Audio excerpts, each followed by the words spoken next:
a gente teve a aula da disciplina de microbiologia, a gente falou sobre as estruturas que são internas, né, e externas à parede celular. Só que a gente falou inicialmente a morfologia. Agora a gente vai falar das partes que são externas à parede celular da bactéria. A gente vai entender o que são essas estruturas externas e as funções dela para a bactéria. A gente vê aqui inicialmente que existe uma coisa bem importante para as bactérias, que são os glicocálices. Olha, a Nayane auxilia. Os glicocálices. Boa tarde, Maísa. Boa tarde. Maísa, né? Boa tarde, Nayane. Uma parte bem interessante das bactérias, pessoal, é o glicocálice. O glicocálice, ele é uma parte mais externa da bactéria. Ela é uma substância que ela é secretada por muitos procariotos. No caso das bactérias. Nem todos secretam, mas aqueles que secretam, ele tem uma vantagem em relação aos outros. Qual é essa vantagem? Que quando ela apresenta esse glicocálice, ele deixa o micro-organismo mais resistente à ação, por exemplo, das nossas células de defesa. Por quê? Ele é um material viscoso e gelatinoso. Ele tem quantidade de carboidrato, polissacarídeos. E isso faz com que as nossas células de defesa, quando tenta englobar eles para eliminar do nosso organismo, não consegue, porque eles conseguem resistir à ação dos macrófagos. Quando, então, ela tem duas denominações, esse glicocálice. Quando esse glicocálice ele está bem aderente à parede celular da bactéria, ele é conhecido, então, como cápsula. Essa cápsula, como a gente pode observar aqui nessa imagem, ela está bem juntinha da bactéria. E com isso, ela dá uma resistência, porque ela está organizada dessa forma. Já quando esse glicocálice ele já é organizado de forma não tão aderido à parede celular, ele já tem o nome conhecido como camada viscosa. A gente vai aqui, nessa imagem aqui, ó. Tanto a parede celular como essa camada viscosa, ela vai dar uma resistência à bactéria. Ela vai fazer com que a bactéria se torne virulenta. Por que virulenta? Porque se, de alguma forma, ela perde essa estrutura aqui, ó, ela fica mais fácil de ser eliminada do nosso organismo. Tem até um exemplo, que é o Streptococcus pneumoniae. Essa bactéria ela é patogênica quando apresenta o glicocálice, essa estrutura aqui em volta da bactéria. Quando ela perde, quando tem processos que em laboratórios conseguem retirar o gene que produz esse glicocálice, ela se torna virulenta, ou seja, ela perdeu a capacidade dela se tornar patogênica no nosso organismo. Ela é mais fácil, então, eliminada pelas nossas células de defesa, no caso, os macrófagos. Eles conseguem, então, englobar ela, colocar dentro do citoplasma do macrófago, e o macrófago vai liberar o conteúdo que existe nos seus grânulos, que são tóxicos para as bactérias. E dessa forma, ele vai, então, eliminar ela do nosso organismo. Não sei aqui se eu consigo achar aqui um macrófago pegando a bactéria. Não sei se vocês já viram. A imagem aqui, desculpa aqui o barulho, passando aqui. Ver se vai carregar. Não, a gente tem que botar no mesmo YouTube. É coisa rápida. É um videozinho curtinho só para vocês verem como que o glóbulo branco, no caso aqui, o macrófago, ele atua tentando pegar a bactéria. Vou botar aqui novamente, vou botar aqui na tela cheia para vocês. Pronto, compartilhar. Ó, aqui, né, temos uma célula de defesa, o macrófago, e esses pontinhos pretos são bactérias. Ó, ele está procurando, ele reconhece o estímulo das bactérias e vão atrás dela, para poder, então, englobar ela. Ele vai, então, pegar ela, trazer para dentro do seu citoplasma, e dentro do seu citoplasma vai, então, eliminar. É isso que, diariamente, nossas células de defesa fazem. Reconhecem uma substância ou um antígeno, que é dito como qualquer coisa estranha, que é reconhecida pelo nosso organismo, ele engloba e dentro do citoplasma ele vai liberar o conteúdo tóxico para o micro-organismo e vai então eliminar. É isso que acontece praticamente diariamente na nossa vida. E quando perde então essa camada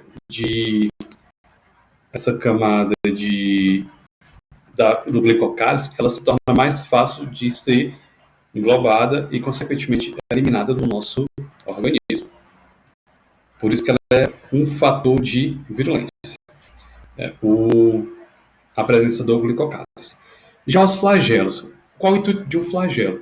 Pessoal, o flagelo ele faz com que as bactérias se locomovam. Essa locomoção ela também funciona como fator de virulência. E o que acontece? Esse flagelo ele pode ser localizado em apenas um polo da bactéria, só apenas em um local.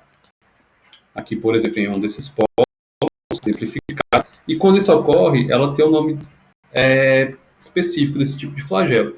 Mas, para a gente aqui, só é importante vocês que entendam que existe flagelos que é utilizado para a locomoção dessas bactérias no meio onde elas se encontram. Já tem bactérias que ela tem flagelos por toda a sua superfície, como parece aqui como fosse cabelos, né? Que é por toda a superfície da bactéria. Tem outras que apenas tem um único flagelo, apenas em um polos, e já tem outras que tem apenas também um flagelo, só que em polos opostos, como aqui exemplificado. Essa bactéria tem dois flagelos, um de um lado e o outro do outro. Quando ela pode ter por toda a superfície da bactéria, como aqui. Pode ter apenas em um dos polos, mas também vários flagelos. Pode ter apenas um flagelo ou ter dois flagelos nos polos opostos. Tem bactérias que não apresentam flagelos, logo, elas, para se locomover, precisam de outras formas para tal.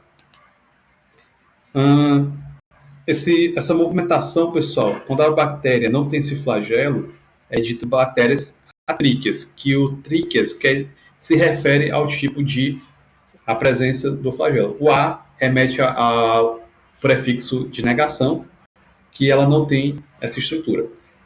Quando essa movimentação, pessoal, ela pode ser rotacional. Ela fica girando como se fosse uma hélicezinha assim, de um ventilador, por exemplo. E esse movimento pode ser quimiotático positivo ou quimiotático negativo.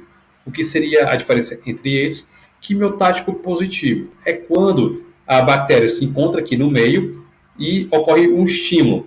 Esse estímulo chega na superfície da bactéria, ela reconhece que tem um nutriente. Ela vai, então, se locomover em direção àquele nutriente. Isso é um movimento quimiotático positivo, dito, então, como atraente. Ela também tem um estímulo quimiotático negativo. Por que negativo? Ela reconhece que um estímulo, vamos dizer, um antibiótico, aqui as moléculas do antibiótico se dispersam no meio e aqui a bactéria. Ela reconheceu as moléculas do antibiótico, o que acontece?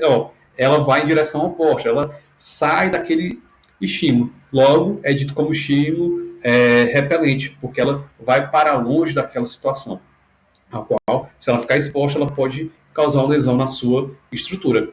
E esse fator também de virulência, e também o flagelo é um fator de virulência, pela questão da bactéria conseguir se locomover, podendo acessar diferentes sítios anatômicos do nosso corpo. E diferentemente do que foi dito para os glicocálices, a bactéria ela já tem esse gene que produz. Ela não recebe, por exemplo, um material para a produção daquele glicocálice. Como aqui ela não vai receber, no caso, ela não recebe um material genético para produzir o flagelo. Já é inerente à genética bacteriana dessas bactérias em específicos. Aquelas bactérias que elas não possuem flagelos, tem uns que elas se locomovem através de filamentos axiais.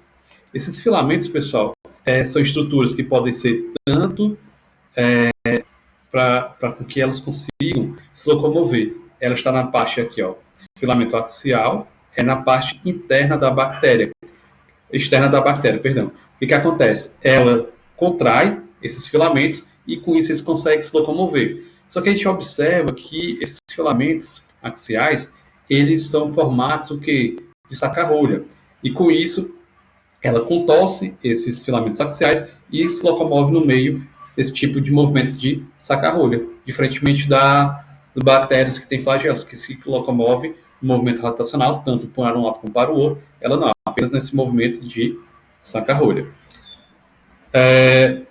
Um exemplo de bactéria que possui esse tipo de filamento axial, temos, por exemplo, a bactéria Treponema pallidum, que causa a sífilis.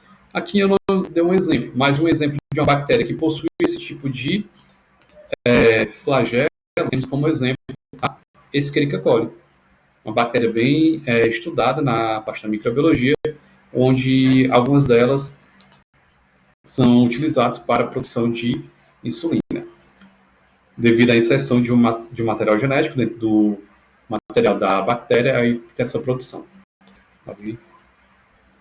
Ficou mudo? Estão me ouvindo? Está mudo, sim ou não?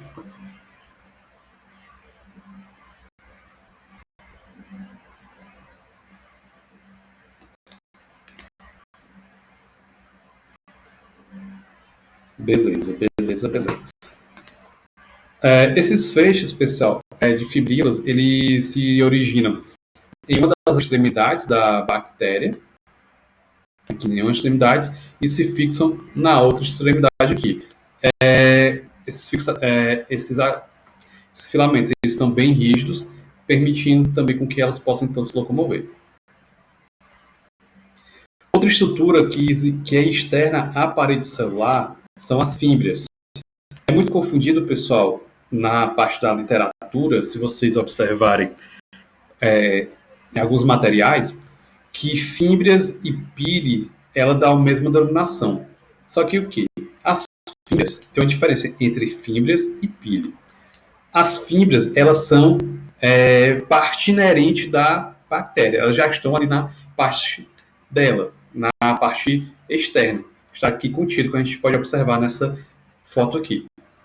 Essas fímbrias, elas são parecidas com flagelos, só que são mais curtas, e ela tem uma diferença, que as fímbrias, elas têm a função de quê? Fixação.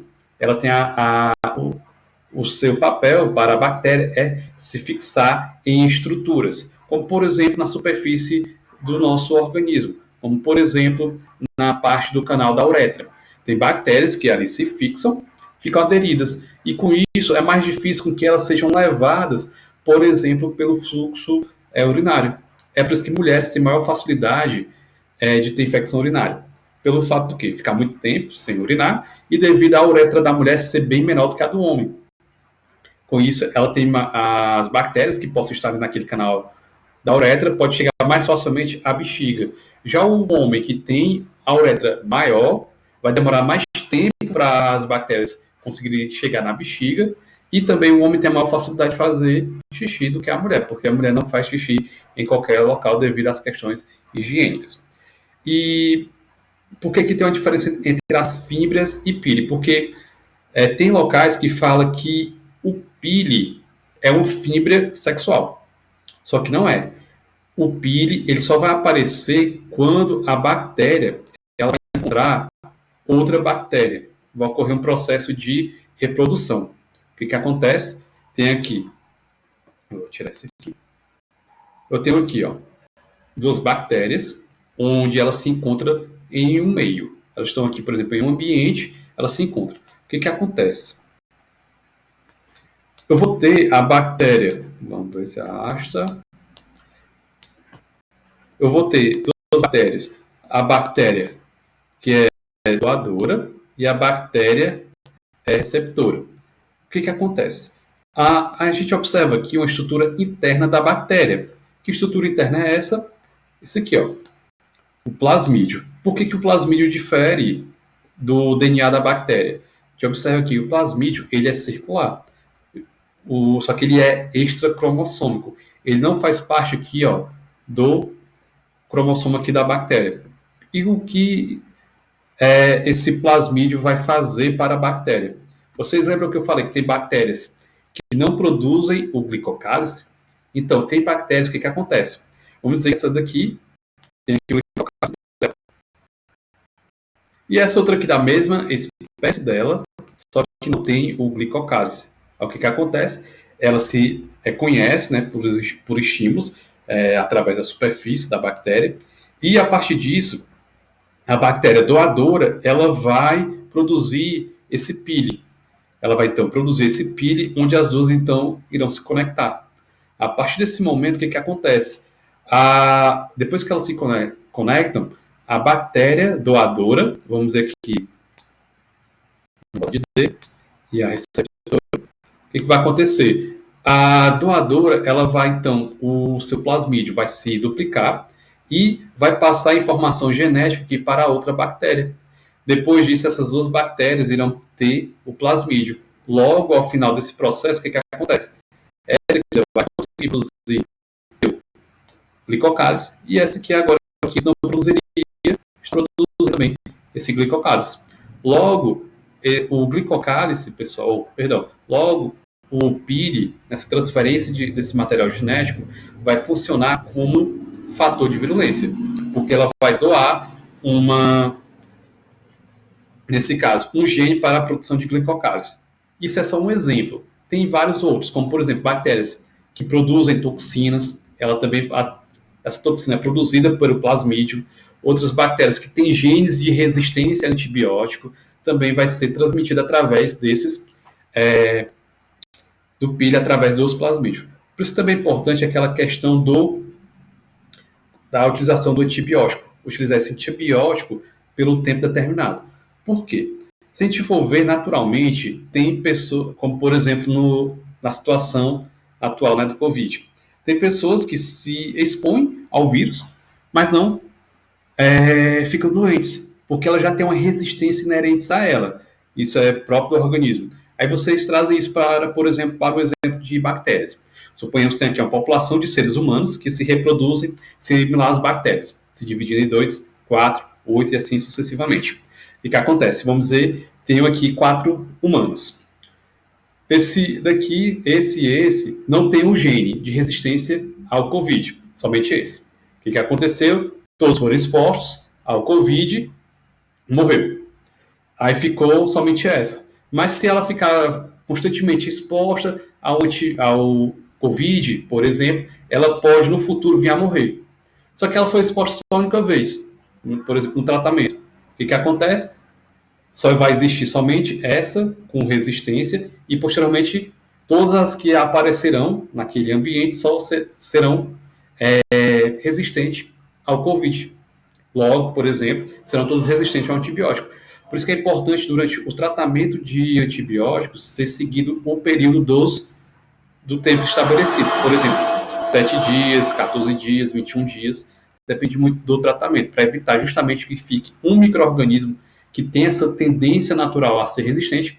Posteriormente, quando o estímulo do antibiótico se cessar, ela se multiplicar e, posteriormente, quando eu tomar novamente aquele antibiótico, não ter como o tratamento. Aí eu vou ter que expressar outro medicamento, ou aumentar a dose, ou fazer uma associação entre antibióticos para poder matar aquele indivíduo. Dando continuidade, qualquer dúvida, pessoal. A gente já falou das estruturas que são externas à parede celular. Agora a gente vai falar da celular como um todo. A parede celular, pessoal, ela é a parte que envolve a bactéria. Quase todas as bactérias possuem a parede celular, diferentemente das micobactérias. As micoplasmas não possuem a parede celular. Ela, devido à constituição dela, não forma a parede celular, e sim outra estrutura. Essa parede celular, para as demais bactérias, ela é uma estrutura complexa, semirrígida, ou seja, ela muda de tamanho de acordo com o meio. Se eu tiver um meio com muito sais, por exemplo, muitos sólidos no meio externo e pouco dentro, o que vai acontecer? os sólidos vão, por processo de osmose, equilibrar. Ela pode tanto aumentar em tamanho como diminuir em tamanho. E é a parede celular que vai dar a forma da bactéria. Se a bactéria ela é um cocozinho, aquele coco gram-positivo, por exemplo, o coco, né? É devido à parede celular. Se a bactéria for um bastonete, por exemplo, é em decorrência da parede celular que circunda a bactéria. De acordo, então, com o material que circunda a bactéria, por que está diferente aqui para mim? De acordo, então, com a estrutura que envolve, então, a membrana plasmática da parede celular, que tem a parede celular, depois tem a membrana plasmática. Essa membrana plasmática, ela pode dar, então, a caracterização da bactéria ser gram-positiva ou gram-negativa. E tem outras bactérias que elas são ditas como álcool ácido resistente, devido à coloração de gram que é utilizada. A gente divide, então, as bactérias em dois grandes grupos, gram-positivas, gram-negativas. E tem aquelas que são álcool ácido resistentes, que são as Mycobacterium. E também tem outras que são as Nocardias. Mas para a gente, nesse primeiro momento, a gente vai entender que são as bactérias gram-positivas e gram-negativas. Por que é importante esse conhecimento? É porque, pessoal, o tratamento para bactérias gram-positivas, o antibiótico que atua na gram-positiva é diferente do antibiótico que atua na gram-negativa. E com isso a gente finaliza aqui nesse slide, para não ficar tão longa aqui a aula, e vocês então serem liberados para o intervalo. Se tiverem dúvidas,